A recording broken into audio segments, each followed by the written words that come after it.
Ahora vamos a tener la presencia de la doctora Fadwa Besil Eguía, eh, ella, con el tema de síndrome de piel sensible. Ella es especialista en dermatología clínica, oncología y tricología, certificada por el Consejo Mexicano de Dermatología y miembro de asociaciones nacionales e internacionales. Ella lleva su práctica privada en el Centro Médico Bosques, en la Ciudad de México. Bueno, pues buenos días, mucho gusto y vamos a hablar ahora de un tema que es un dolor de cabeza para los dermatólogos y bueno, me parece que puede ser de utilidad para ustedes tener algunas herramientas para el diagnóstico y el tratamiento de este síndrome. Muchas gracias, doctor. Y bueno, vamos a empezar. Entonces, bueno, este síndrome de piel sensible durante mucho tiempo se pensó que no se existía, es decir, decíamos que en realidad era algo subjetivo del paciente, que eran pacientes, digamos, con temas emocionales, pero desde el 2017 se hizo un consenso internacional de piel sensible en el que varios expertos se reunieron y sabemos que es algo que sí existe, es decir, aunque clínicamente es poco lo que se observa, pero sí es un síndrome que tiene, digamos, fisiopatología detrás, que realmente los pacientes sí tienen estas sensaciones desagradables de escozor, ardor, dolor, prurito, en respuesta a estímulos que normalmente serían inofensivos. Y bueno, como decíamos, históricamente se ha considerado un problema cosmético, subjetivo o una alteración puramente psicosomática, pero la realidad clínica es que es un síndrome neurodermatológico complejo. Hay sensaciones desagradables de prurito, ardor, hormigueo en respuesta a estímulos que normalmente no producirían ninguna sensación, y donde más se ha estudiado es en Europa, pero en México ya tenemos un grupo también que está estudiando este síndrome de piel sensible, pero vean cómo hay en España es donde tenemos más datos y hasta 11 millones de personas padecen este síndrome de piel sensible. Y es más frecuente en mujeres jóvenes, es quien más nos hemos visto que lo refiere, pero también hay hombres que lo padecen. Y esta prevalencia mayor en personas jóvenes tiene una razón de ser, y es porque el grosor epidérmico suele ser menor en personas jóvenes. Entonces, como vamos a ver un poquito más adelante, esto hace que la piel sea mucho más susceptible a padecer este síndrome de piel sensible. Y es cierto que las pieles claras o de fototipos claros han reportado mayor prevalencia de este síndrome. Sin embargo, como lo estamos viendo en este grupo para el estudio de la piel sensible, las pieles de fototipo 3 en adelante, que son las que tenemos más en nuestro país, también presentan este síndrome de piel sensible. Entonces vemos que, como ya les decía antes, hay síntomas subjetivos como ardor, escozor, prurito, tirantez, y frecuentemente exploramos la piel y no encontramos nada, u ocasionalmente un eritema leve. Y los desencadenantes más frecuentes son los cosméticos, es el primer desencadenante, pero también cambios en la humedad del aire, aunque se ha reportado más con aire húmedo, pero también cuando bajan las condiciones de humedad del medio ambiente, también los pacientes suelen reportar estas sensaciones. El estrés emocional, desde luego que es un desencadenante, la contaminación y los cambios de temperatura. Y ahí, digamos, se ha establecido una especie de tríptico en el que convergen tres principales factores: el neurosensorial, el inflamatorio y una barrera epidérmica alterada. Entonces vemos que inicialmente o pensamos que hay en el sistema nervioso aferencias reforzadas.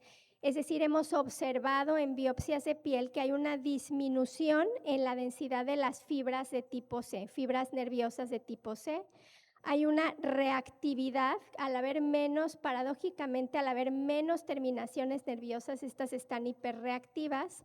Hay una respuesta aumentada del sistema inmunitario en el que hay un aumento o una liberación de citocinas y un reclutamiento celular que desencadena ardor y prurito agudo.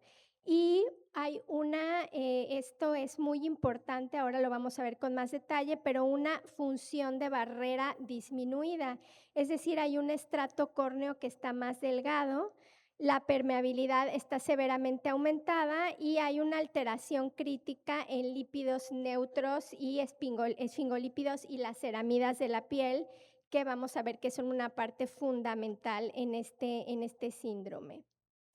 Entonces, como decía, hay una cascada de activación neurogénica en el que presentamos un desencadenante que puede ser, como decíamos, exógeno o endógeno, como rayos UV, cambios en la humedad del medio ambiente, cosméticos, estrés emocional. Y después, estos estímulos ambientales o químicos activan los canales del potencial transitorio de esta epidermis reactiva. Esto nos lleva a una despolarización y liberación masiva de sustancia P del tejido circundante y después presentamos esta inflamación neurogénica en la que hay esta cascada de citocinas e inmediatamente hay una sensación clínica de ardor, quemazón, prurito y casi nunca vemos que hubiera eritema. En realidad es poco frecuente que veamos que este síndrome se acompaña de eritema. Entonces, como decía, esta triada fisiopatológica nos lleva a un círculo vicioso de la hiperreactividad al entorno. Hay una disfunción de la barrera de la piel en la que la permeabilidad está aumentada y también hay pérdida transepidérmica de agua. Hay una disregularización neurosensorial con una neuropatía de fibras pequeñas, que este término neuropatía de fibras pequeñas también se ha utilizado para describir o para hablar de este síndrome de piel sensible, y hay una inflamación constante de bajo grado en la que hay una liberación subclínica de citocinas todo el tiempo. Entonces, hablábamos de esta barrera cutánea alterada. Nuestra piel, yo les digo siempre a mis pacientes que nuestra piel es como una barda de ladrillos o como si una barda o una red que tiene que estar bien organizada. Idealmente, nuestra piel debe estar bien organizada y no se debe perder una gran cantidad de agua. Sin embargo, en este síndrome de piel sensible, lo primero es que esta barrera está alterada. Entonces hay una entrada masiva de irritantes ambientales que, como decíamos, pueden ser cosméticos, pueden ser alérgenos ambientales, puede ser contaminación y hay una fuga de hidratación, hay una pérdida de agua, una pérdida transepidérmica de agua aumentada. Y esto hace que, como ven, la barrera esté completamente alterada y que la defensa de la piel esté expuesta. Estas fibras aferentes pierden su protección física y esto causa hiperreactividad en la piel. Esta pérdida transepidérmica de agua es muy importante porque vamos a clasificar este síndrome de piel sensible, que en realidad en la clínica a veces es complejo decir en qué tipo de síndrome de piel sensible están, pero la mayoría de los pacientes van a estar en el tipo 1, que es una barrera con alta pérdida transepidérmica de agua, es decir, la barrera está disminuida la función y hay una sensibilidad clásica. En el tipo 2 tenemos una barrera normal, que esto va a ser relativamente raro, pero hay inflamación crónica. Y en el tipo 3 tenemos una barrera normal, sin inflamación evidente, pero alta reactividad neuronal. Entonces, hay, como les decía, hablamos de esta neuropatía de pequeñas fibras o de fibras pequeñas, en la que vemos que la piel normal está respetada, tiene su estructura de barrera normal, y en la piel sensible esta barrera alterada nos va a presentar una disminución de fibras nerviosas intraepidérmicas, y esto va a generar hiperreactividad y un umbral del dolor patológicamente bajo. Entonces son pacientes que tienen la piel normal, a la exploración clínica encontramos la piel relativamente normal. Sin embargo, cualquier estímulo les produce dolor, comezón, molestia. Entonces, como decía aquí, la inmunidad y la inflamación suelen estar aumentadas y disminuidos los mecanosensores y la estructura. Entonces vamos a tener aquí, digamos, cómo es la marcha de este síndrome de piel sensible, en el que vamos a tener desencadenantes como calor, cosméticos, estrés que interactúan con la epidermis. Después vemos que el receptor de potencial transitorio situado en los nocioceptores se sobreactiva y hay una liberación de neuropéptidos, una liberación masiva de estos neuropéptidos y sustancia P, y esto nos lleva a una inflamación neurogénica en la que puede haber vasodilatación con rubor, no siempre, y sensación inmediata de ardor o de dolor. Entonces, como decía aquí, tenemos diferentes tipos de síndrome de piel sensible: tipo 1, tipo 2, tipo 3. Y aquí vemos factores que nos llevan a más o menos catalogar a nuestro paciente como la función de barrera, la inflamación y el factor de crecimiento nervioso. En el tipo 1, que es el más frecuente, la función de barrera de la piel va a estar alterada, va a haber poca inflamación y el factor de crecimiento nervioso va a estar alterado o aumentado. En el tipo 2, la piel está normal, sí hay inflamación constante y el factor de crecimiento nervioso también está alterada. Y en el tipo 3, la función de barrera de la piel está normal, la piel no está inflamada, pero sí hay factores nerviosos aumentados. Y aquí lo más importante es decir, ¿es un síndrome de piel sensible primaria o un síndrome de piel sensible secundaria? Cuando es primaria, el síndrome se presenta de forma aislada, es decir, no hay otra enfermedad de la piel como dermatitis atópica, rosácea, que son las enfermedades que más frecuentemente se relacionan con este síndrome de piel sensible. Y aquí, síndrome de piel secundaria, ahí sí se asocia a otros padecimientos. Y los padecimientos con los que más frecuentemente se relaciona este síndrome de piel sensible es, número 1, la rosácea, número 2, la dermatitis atópica, y número 3, en pacientes diabéticos, que tienen estas neuropatías de pequeñas fibras. Rosácea o dermatitis seborreica, que también podría presentarse, es en la cara, y el resto de los padecimientos suele estar en el cuerpo, es decir, de la cara hacia abajo. Y esta matriz de diagnóstico diferencial que creo que puede ayudarles. Entonces tenemos aquí síndrome de piel sensible, después una piel irritada, por lo que ustedes gusten, que también la dermatitis por contacto podría ser un diagnóstico diferencial, o una piel alérgica. Entonces tenemos desencadenantes. Si tenemos una piel sensible, lo más frecuente es que la piel reaccione a factores físicos, químicos o estrés. En la piel irritada, o sea, con una dermatitis por contacto, frecuentemente el paciente se expuso a algo, digamos, a algo concreto. Y en piel alérgica, alérgenos específicos, como por ejemplo podríamos hablar las personas que pueden llegar a su consulta con una irritación en el ombliguito arriba, que frecuentemente tiene que ver con los metales y suele ser el botón del pantalón de mezclilla. Entonces, signos clínicos, como decíamos, en el síndrome de la piel sensible es raro que encontremos algo, es decir, la piel va a estar, digamos, normal. En la piel irritada podemos encontrar descamación, eritema, fisuras y en los eczemas alérgicos de contacto, ahí suele ser algo como que mucho más, digamos, dramático, ¿no? Como que mucho más agudo, ¿no?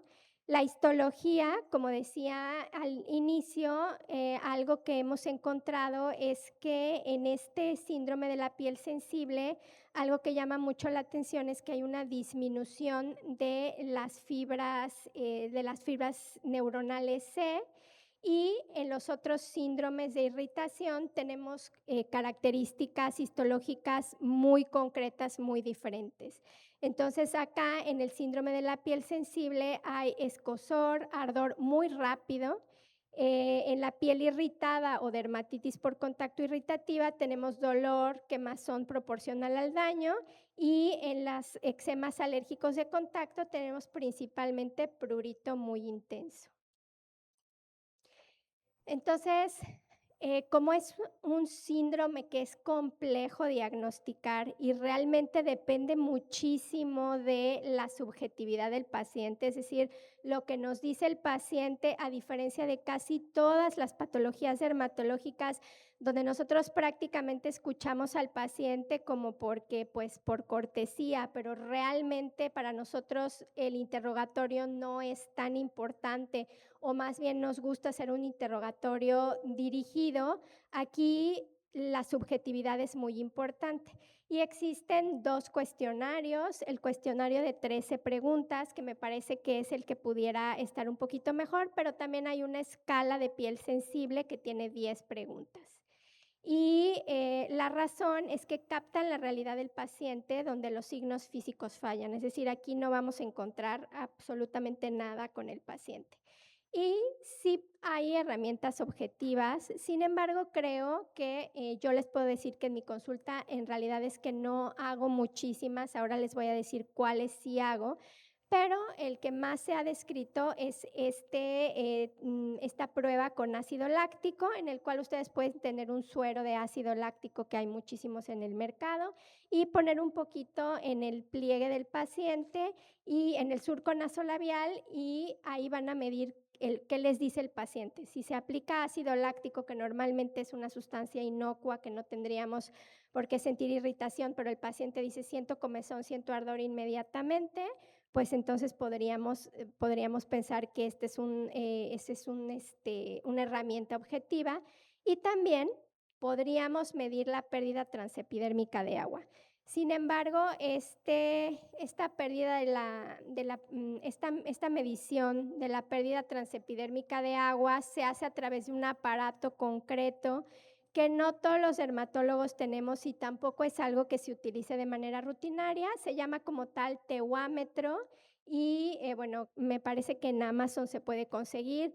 Yo tengo uno ahí en el consultorio, pero prácticamente no lo uso. Más en lo que me enfoco y creo que sería lo más práctico para ustedes sería este cuestionario de piel sensible que ahora vamos a ver. Entonces, como les decía, me parece que el que está más completo es este cuestionario de 13 puntos y tiene 3 bloques. El primero es la percepción subjetiva, después la reactividad cosmética, que es una parte súper importante de este síndrome, y después la reactividad ambiental. Entonces, dentro del bloque de percepción subjetiva, le vamos a preguntar al paciente, ¿usted considera que tiene piel sensible? ¿Considera que tiene una piel propensa a la irritación? ¿Su piel la considera reactiva? ¿Tiene una mayor sensibilidad en la cara? Y después con la reactividad cosmética le preguntamos, ¿tiene una reacción rápida a los cosméticos? Es decir, si usted se aplica alguna sustancia en la piel, siente que reacciona de manera rápida. Algunos cosméticos específicos le causan ardor y esto suele ser bien evidente con algunos cosméticos que contienen retinoides o que contienen alfa o beta hidroxiácidos, y tiene antecedente de reacción adversa a productos.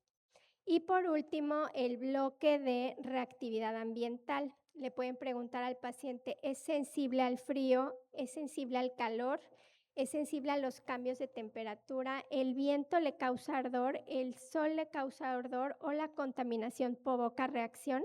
Entonces, todos estos, ya verán que si ustedes tienen algún paciente con este síndrome de piel sensible, este último bloque es súper frecuente que les contesten los pacientes que sí. La reactividad ambiental y cosmética es muy frecuente en este síndrome. Y bueno, igualmente esta escala que les decía yo que creo que el cuestionario les puede funcionar mejor, sin embargo, la escala de 10 puntos también puede ser interesante y ahí le preguntamos al paciente, ¿ha sentido tirantez? ¿Ha sentido prurito? ¿Ha sentido dolor en la piel? ¿Ha sentido sofocos? ¿Ha sentido escozor? ¿Ha sentido ardor? ¿Ha sentido sensación? ¿Ha sentido sensación de incomodidad o enrojecimiento en su piel? Y ahí nuevamente tenemos estas puntuaciones que ya van a ver que si el paciente les contesta que sí a más de 5, pues prácticamente podemos decir que tiene un síndrome de piel sensible. Y como decía, hay diferentes modalidades de evaluación física. Hay algunos estudios en los que incluso se ha hecho estudios con resonancia magnética funcional para medir la activación cerebral específica al dolor. Sin embargo, bueno, pues esto en la práctica diaria obviamente que no es, pues no es, o sea, no es lógico ni se puede hacer, pero si ustedes realmente quieren hacer algo en consulta, pues puede ser este test de escozor con el ácido láctico, como les decía. También aquí en México no es muy fácil tener capsaicina. Hay algunos laboratorios que en algún momento, laboratorios magistrales que tuvieron capsaicina, pero también podría ser una opción. Y algo que me parece que es súper fácil hacerlo en el consultorio es esta reactividad irritativa. Es decir, ustedes pueden tomar una batelenguas, el pliegue nasogeniano del paciente y darle una rascadita ahí y no muy intensa y decirle, después de que yo te hago esto, sientes ardor, sientes dolor, sientes que no solo donde te rasques, sino en el resto de la piel se activa esta sensación desagradable. Y otro test que igual es muy sencillo hacer es si alguno de sus pacientes dice que le irrita algún cosmético o, digamos, alguna sustancia en concreto, en la cara interna del brazo ponen el cosmético, se lo dejan ahí 15 minutos al paciente y regresan y lo ven y también pueden preguntarle al paciente si tiene sensación de ardor, si les molesta y ustedes objetivamente ver si hay eritema y es una forma de orientarse un poquito más.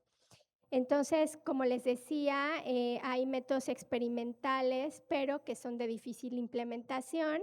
Y aquí también hacemos este análisis transepidérmico en el cual se pone pues literalmente un micropor y después se mide citocinas y biomarcadores, test de oclusión plástica, en que, como les decía, con este aparato teuámetro medimos la pérdida transepidérmica de agua e incluso, bueno, el dermatoscopio es una herramienta que todos los dermatólogos tenemos y si a ustedes les gusta también pueden tenerlo en el consultorio. Hay algunos de precio ya muy accesible y bueno, obvio la microscopía confocal pues está solamente en México, hay como 2 o 3 microscopios confocales para piel, entonces tampoco está de muy fácil implementación. Entonces, aquí tenemos algo ya un poquito más concreto para que se lleven a sus consultorios. Entonces, en el paso 1 tenemos un paciente que refiere a ardor, picor, escozor ante cosméticos o ante el ambiente o ante el estrés emocional. Número 2, le aplicamos el cuestionario, el que más les haya gustado, el de 13 preguntas o el de 10 preguntas. Número 3, evaluación de patología subyacente. Si vemos que el paciente no tiene ninguna alteración en la piel, que podemos decir, pienso yo que tiene rosácea, pienso que tiene una dermatitis seborreica, hay algo de descamación, hay algo de pápulas, pústulas. Entonces ahí decimos, el paciente tiene piel sensible secundaria o primaria.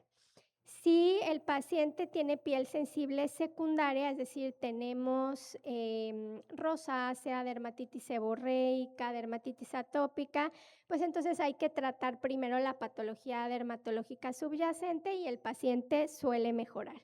Y si no, si vemos que es una piel sensible primaria, bueno, pues como decíamos, las pruebas, digamos, objetivas no son fáciles de implementar, pero entonces podemos hacerle, como les decía, la prueba del rascado con el abatelenguas o ponerle algún cosmético en la parte interna del brazo de su paciente. Y ahora vamos a hablar un poquito del enfoque terapéutico. Entonces, lo primero, idealmente, tendría que ser evitar los desencadenantes. Claro que no podemos poner a los pacientes en una burbuja. Y si alguno de los desencadenantes de nuestros pacientes, pues es la contaminación o el calor, pues ¿qué le vamos a hacer, no? Número 2 es reparar la barrera y número 3, esta regulación neurosensorial. Entonces, ¿cómo vamos a evitar los desencadenantes en la medida posible? Con fórmulas minimalistas. O sea, ahora está de moda que los pacientes se pongan de todo. Mis pacientes ya llegan, vieron en TikTok 1000 cosas, se ponen, ¿no? 1000 situaciones. Entonces, fórmulas minimalistas, evitar alérgenos desconocidos. Ahora les voy a hablar un poquito de estos alérgenos desconocidos. Limpieza suave, sin fricción. Esa es una parte súper importante. Aquí tenemos súper metido que hay que tallar bien para quedar limpios, ¿no? Tállate bien con el zacate, date bien duro con el estropajo. Entonces, no, siempre la limpieza y el secado deben ser suaves. Y ahora vamos a hablar también un poquito del pH de los cosméticos, pero debe ser un pH fisiológico de 5.5 a 6. Después, una reparación de la barrera. Y aquí vamos a buscar que los cosméticos que le vamos a sugerir a nuestros pacientes tengan ingredientes relipidizantes. Están muy bien últimamente hay productos muy interesantes con ceramidas, niacinamida. Siempre tiene que ser niacinamida en porcentajes menores al 4% para pieles sensibles. Estos sueros que últimamente hay en el mercado de marcas así tienen más del 10% de niacinamida, ahí hay que buscar al 4%, humectantes como ácido hialurónico, y el objetivo principal es reducir la pérdida transepidérmica de agua.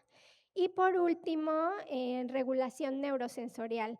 Entonces, bueno, sé que algunos de ustedes estarán en el sector público, y si es que estamos en el sector público, hay dos productos que es la crema o el pimecrolimus tópico. Es un producto que les va muy bien a estos pacientes, y si vemos que con eso se queda corto, incluso podemos utilizar pregabalina o gabapentina sin ningún problema, que ya saben que lo hay en presentación oral. Entonces, como decíamos, restaurar la función de la barrera y reparación física, química e inmunológica del estrato córneo. Aquí buscamos aumentar el umbral de tolerancia reteniendo el agua celular y bloqueando la penetración de irritantes externos. Buscamos también disminuir la reactividad y una seguridad y tolerancia máxima. Entonces, aquí es importante el uso estricto de fórmulas con la mínima cantidad de ingredientes, tratando de eliminar conservantes irritantes, uso de envases estériles, que también ya verán que hay productos que tienen envases estériles. Y entonces vamos a ver acá las reglas de formulación y prescripción. El pH debe ser fisiológico, o sea, de 5.5 a 6. Y ya verán que muchas marcas cosméticas incluso se anuncian como tal, así el pH es parte como que de su mercadotecnia. Ahí son, digamos, líneas de productos interesantes. Mínimo número de ingredientes y conservantes absolutos. Ya verán ahí que también hay productos que están incluso, digamos, etiquetados para piel sensible, y estas son líneas que pueden resultarles interesantes. Entre menos perfumes y colorantes tengan los productos que van a utilizar estos pacientes, mejor. Y esto es importante. Aunque hay 26 alergenos regulados, El que quiero que se lleven, o los que quiero que se lleven, o que se acuerden más, son los propilenglicoles. Estos suelen ser causa súper frecuente de irritación en la piel de los pacientes con síndrome de piel sensible. Las ureas tampoco idealmente deben utilizarse, y los sulfatos agresivos. Y sulfatos agresivos son en realidad lo que hace que los limpiadores hagan espuma. Entonces, aunque por ejemplo algo muy frecuente es que los pacientes me digan utilizo jabón neutro o utilizo jabón sí, neutro, o una marca muy conocida que es el jabón Sote, que hay muchos doctores de antes que recomendaban el jabón Sote. Entonces, estos, aunque no tengan fragancia, tienen sulfatos, entonces esto suele irritar o poner peor a los pacientes con piel sensible. Entonces, higiene y cuidado diario, esto es súper importante. Evitar todos los procedimientos mecánicos agresivos, o sea, no cepillo, no esponja, no zacate, no estropajo. Hay gente que siente que no queda limpia si no se lavó con algo. Ahí le podemos decir, pues, una esponja de bebé como máximo, pero de preferencia solo las manitas. Uso exclusivo de tensioactivos anfóteros o aniónicos suaves de tolerancia máxima. Estos son los limpiadores. Entonces ya van a ver que hay en el mercado varias opciones de limpiadores para piel sensible que no hacen mucha espuma, y estos son mejores para estas pieles sensibles. Evitar el lavado con aguas duras y sustituir con sprays de agua termal para finalizar la limpieza. Entonces, sí es cierto que aquí en nuestro país hay varias regiones donde el agua es muy dura, y esta puede ser una causa que el paciente también no mejore y no mejore. Entonces, ahí pueden utilizar al terminar la limpieza agüita termal, o incluso ni siquiera abrir el agua del lavabo, sino agua termal primero, uno de estos limpiadores que no hacen espuma, y terminar con agua termal. Y la técnica de secado, esto también es muy importante, suave. El secado debe ser suave, con pañuelitos de celulosa, o sea, con Kleenex, o de estos toallitas que hay de microfibra también. Jamás frotar con telas, sobre todo, bueno, no es que el algodón esté muy mal, pero sí hay que tratar de ser suave, no frotar. Entonces, como decíamos, el algoritmo, lo primero que ya tratamos, higiene y cuidados base, limpiezas sin tensioactivos, sprays de agua termal, maquillajes específicos para piel sensible también, sin perfumes, entre más podemos evitar las fragancias mejor. Nivel 2, dermocosmética activa, hidratantes con activos antiinflamatorios como neurosensina, que hay algunas marcas en concreto que tienen este producto, niacinamida, sueros con ceramidas, también a mí lo que más me gusta son los sueros con ceramida, y las fórmulas minimalistas con el mínimo de ingredientes. Y por último, tratamientos médicos para casos refractarios o severos, como decía, pimecrolimus o tacrolimus tópico, análogos de GABA, tenemos pregabalina o gabapentina, o últimamente una terapia, toxina botulínica súper diluida, y ponemos pequeñas inyecciones, y esto también suele ayudar. Algo importante es que frecuentemente el paciente ya mejoró, y suelen ser pacientes de trato difícil, o sea, gente complicada, porque pues bueno, se entiende que si todo te lastima, todo te arde, pues no es la calidad de vida esté un poco afectada. Entonces, el destete o ir quitando medicamentos y dermocosméticos debe ser poquito a poco, muy poquito a poco, al igual que introducir nuevos cosméticos. Con esta nueva pues ola de pasión por la gente, por el cuidado de su piel, la gente quiere inmediatamente ponerse lo que vieron en TikTok, en un anuncio o así. Entonces tenemos que hablar con nuestros pacientes que no pueden hacer como que todo un régimen de cuidado de la piel, de repente cambiar todos los productos, sino introducir lentamente uno a uno los nuevos productos que quieran utilizar. Entonces, como decíamos, nuevamente, higiene sin alcohol ni perfumes, no exfoliantes, por favor. Evitar los alergenos, que como les decía yo, lo primero, el propilenglicol. Estos pacientes no pueden usar productos que contengan propilenglicol. el cuidado diario con fórmulas minimalistas y tratamientos médicos secundarios. Entonces aquí lo que buscamos es como una especie de ecosistema del cuidado, un reset del umbral de la tolerancia de nuestro paciente con reparación fisiológica, un diagnóstico de precisión y una intervención minimalista. Con estos pacientes, entre menos mejor, entre más minimalistas sean sus fórmulas, mejores resultados vamos a tener. Y pues muchas gracias.